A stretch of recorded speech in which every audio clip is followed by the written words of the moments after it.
Hey guys, this is Shane and welcome to my Curator of the Lost channel. Today, hey, let's talk about keepers, things that you found in your thrift store, library store, estate sale hauls that you either thought you were going to sell and decided to keep, or when you saw it, you're like, no, I'm just keeping. I'm getting this for me. Things I'm getting for me, right, at your sales. So this topic is compliments of viewer Greg. Greg commented and said, hey, this would make a good video. Let's see what everybody says on what's the last thing or the best thing that they found that they decided to keep for themselves instead of reselling. So that's the topic at hand. It's going to be, I'm going to show you some of the funny things that I've decided to keep myself. And then over the years, some things like in the last month, in the last month, I've had like a couple of things. I try to put myself on restriction because, over time, you're like, if you do this for several years, right, it's the collecting can go into the hoarding stage, right? So that's what none of us want to do that. And I'm sure that all of us that are in this business or as for fun, for hobby, as a profit, whatever, we can fall victim to that, and our spouses or our significant others might have different opinions on that. Maybe we've already crossed the line, right? So, but I'm going to show you some recent things, like in the last month, two things that I've got that just I got for me that I've kept, and I'm going to pull a few things from the archives, and then I'm going to ask you what you post what you found. And I don't know, does YouTube let you put up images? I don't know, but just describe it, send it. I look forward to your comments and things on that. So before I jump in, say thank you. Thanks for the channel support. Thanks for subscribing, comments, the views. You guys keep watching. I'll keep making them. We'll see what happens. So let's jump in. The first thing I'll show was actually, it was in a video and this was actually I think what brought Greg's comment up was the Time War. I just bought this like 2 weeks ago. It was in an estate sale and they had all this Avalon Hill stuff. This is unpunched. It never been used. All the rule sheets totally intact. I paid 20 bucks for it, which is close to full retail. Unpunched, maybe it's worth 30, but I got this to keep.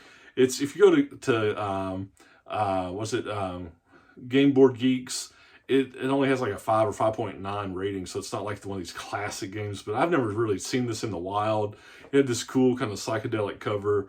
I just liked it. For 20 bucks, I like this. It's unpunched. It's going home with me, my collection. So this is what prompted Greg's idea for a video, is Time War. This was 1979. And it's kind of funny when you look at it for game design in that time period versus current game design. So anyway, that was it.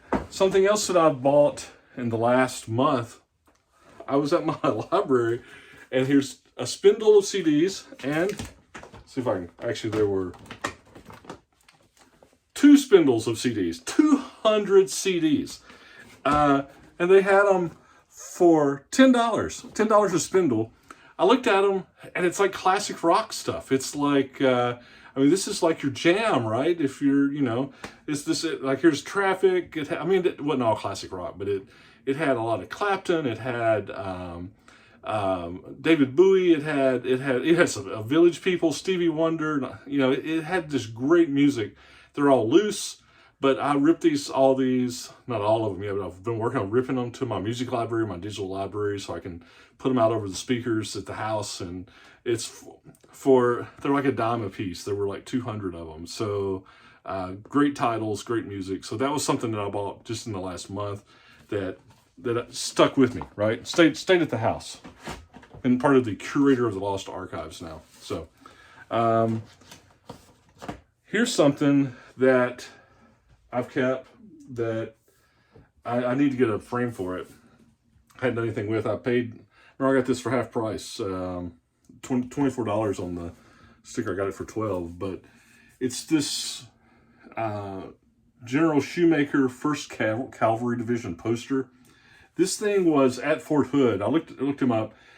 General Shoemaker, he was part of the 1st Cav Vietnam War era. This was a recruitment poster. And I don't know, I'm sure these were printed, but who knows if any of these are in existence. But I love the subject matter. Thought they were super cool. For $12, I got this. I still need to get a frame and get it on the wall.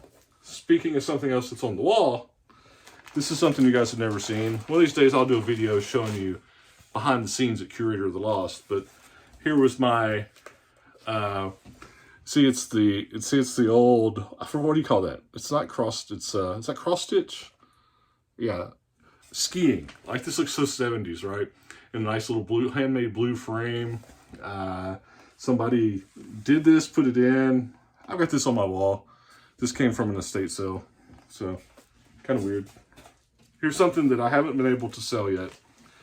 I haven't even listed. I just can't decide what. I just love it. Remember, I was at another estate sale. I didn't even know this was history, right? This was part of history. But evidently, Nixon had put in these, President Nixon had put in these listening booths where you could record messages and they would go to the president, and it was an abysmal failure. And they stopped them after a year. You can Google this, it's a real thing. So what I had found, there was a campaign, there was a whole packet. United Citizens for Nixon Agnew, right? And if you guys are new to the channel, if you've been around for a while, I probably found this like 2 years ago, and I just haven't, I think it's worth, I've seen the posters on this thing sell for like 200 bucks. Here's even a bigger poster, huge, it's just huge. Here's another, let me try to unfold it here without messing it up. It's another huge Nixon poster saying asking for your help. You get a card.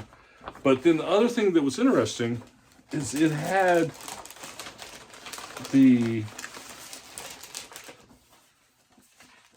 all the information for how to set up this. It had a letter. It detailed a kit.